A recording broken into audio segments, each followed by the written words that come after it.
Sino nga ba si Francis Leo Marcos at gaano ba siya kayaman? Marahil narinig mo na ang pangalan niya, lalo na noong kasagsagan ng pandemya.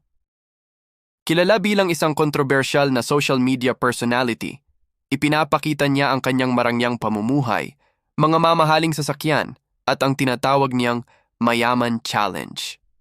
Pero, ano nga ba ang totoong kwento sa likod ng kanyang kayamanan? Alamin natin.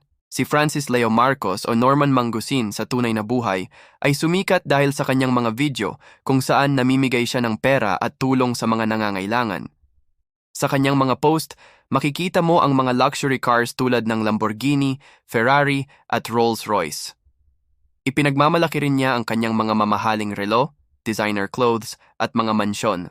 Dahil dito, maraming netizen ang nagtatanong, saan galing ang lahat ng pera niya? Ayon mismo kay Francis Leo Marcos, ang kanyang yaman ay nagmula sa iba't ibang negosyo at investments.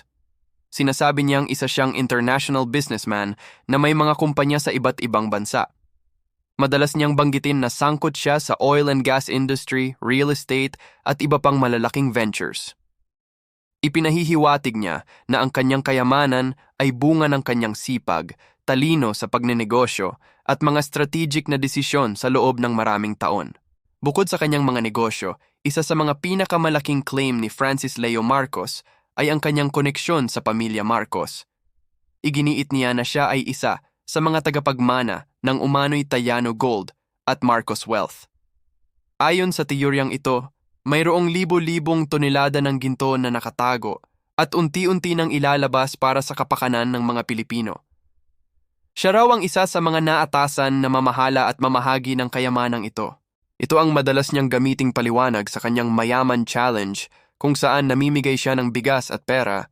Ang pagtulong daw niya ay bahagi ng mas malaking misyon na ibahagi ang yaman ng bansa sa mga mamamayan. Ngunit mahalagang tingnan din natin ang kabilang panig ng kwento. Maraming eksperto at historian ang nagsasabing walang sapat na ebidensya para patunayan ang pagkakaroon ng Talano Gold. Itinuturing itong isang malaking alamat o conspiracy theory na matagal nang umiikot. Maging ang pamilya Marcos ay hindi opisyal na kinikilala ang claim na ito. Dahil dito, maraming tao ang nagdududa sa pinanggagalingan ng yaman ni Francis Leo Marcos. Ang kanyang pagiging kontrobersyal ay hindi nagtatapos diyan.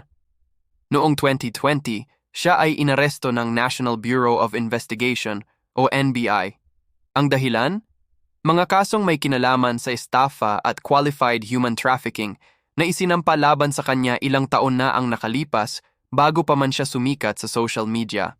Mayroon ding mga paratang ng paglabag sa optometry law dahil sa pamimigay niya ng mga salamin ng walang lisensya.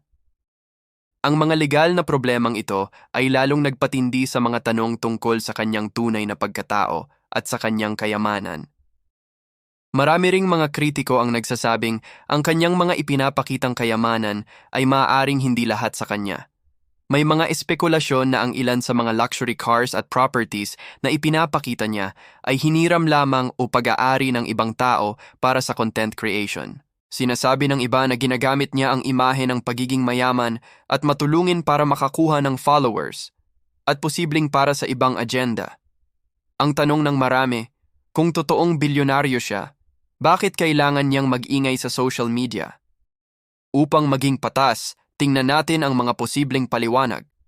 Posible nga na si Francis Leo Marcos ay isang lehitimong negosyante na naging matagumpay sa kanyang mga larangan.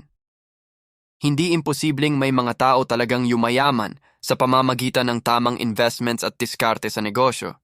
Ang kanyang pagiging afilado sa pamilya Marcos ay maaaring totoo sa kanyang paniniwala o maaaring isang paraan para palakasin ang kanyang brand at impluensya.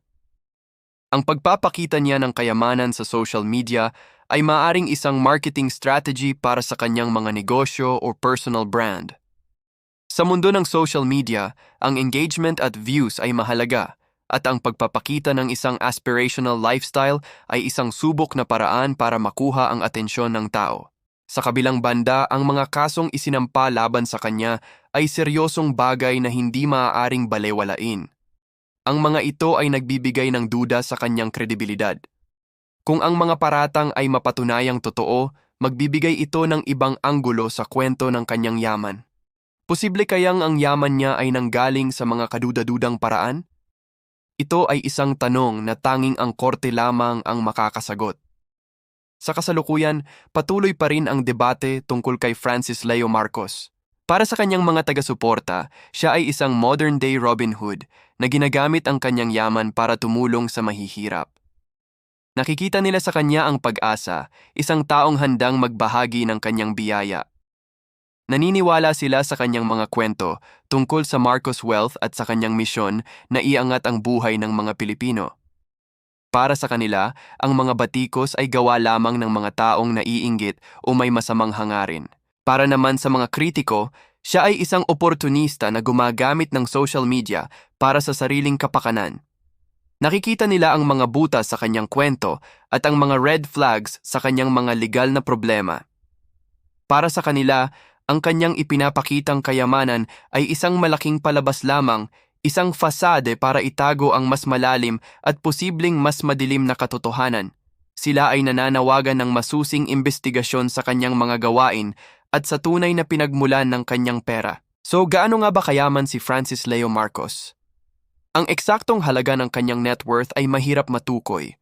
Walang opisyal na dokumento tulad ng Forbes list na naglilista sa kanya bilang isang bilyonaryo.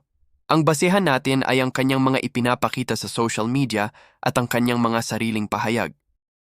Kung totoo ang lahat ng kanyang sinasabi, mula sa kanyang mga international businesses hanggang sa pagiging tagapagmana ng Marcos Wealth, masasabing isa siya sa mga pinakamayamang tao sa Pilipinas kung hindi man sa mundo. Ngunit kung ang mga pagdududa at mga paratang laban sa kanya ang ating paniniwalaan, maaaring ang kanyang yaman ay hindi kasinlaki ng kanyang ipinapakita. Maaaring ito ay isang carefully crafted image para sa isang partikular na layunin. Ang katotohanan ay maaaring nasa gitna. Posibleng mayroon siyang sapat na pera para suportahan ang isang marangyang pamumuhay, ngunit hindi sa level na kanyang ipinapahiwatig. Ang kwento ni Francis Leo Marcos ay isang paalala sa atin na maging mapanuri sa lahat ng nakikita natin online. Sa panahon ngayon, madali nang gumawa ng isang imahe o persona sa social media. Mahalagang maging kritikal tayo sa pagtanggap ng impormasyon, lalo na kung ito ay may kinalaman sa pera at kapangyarihan. Kailangan nating tingnan ang lahat ng anggulo, timbangin ang mga ebidensya, at huwag basta-basta maniwala sa mga pangako o palabas.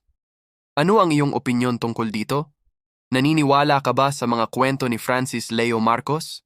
O isa ka sa mga nagdududa sa kanyang yaman? I-share mo naman ang iyong saloobin sa comment section sa ibaba. Gusto naming marinig ang iyong pananaw. Ang mahalaga ay magkaroon tayo ng isang bukas at respetuhong diskusyon tungkol sa mga isyong tulad nito. Sa huli, ang tanong na, gaano kayaman si Francis Leo Marcos?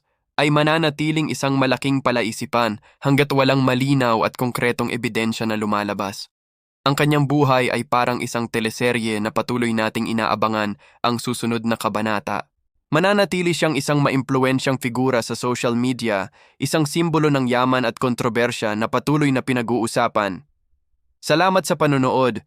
Kung nagustuhan mo ang video na ito at gusto mo pa ng mga ganitong content na nag-aanalisa ng mga maiinit na issue, huwag kalimutang mag-like, mag-share, at mag-subscribe sa aming channel. I-click mo na rin ang notification bell para lagi kang updated sa aming mga bagong upload. Hanggang sa susunod na kwentuhan,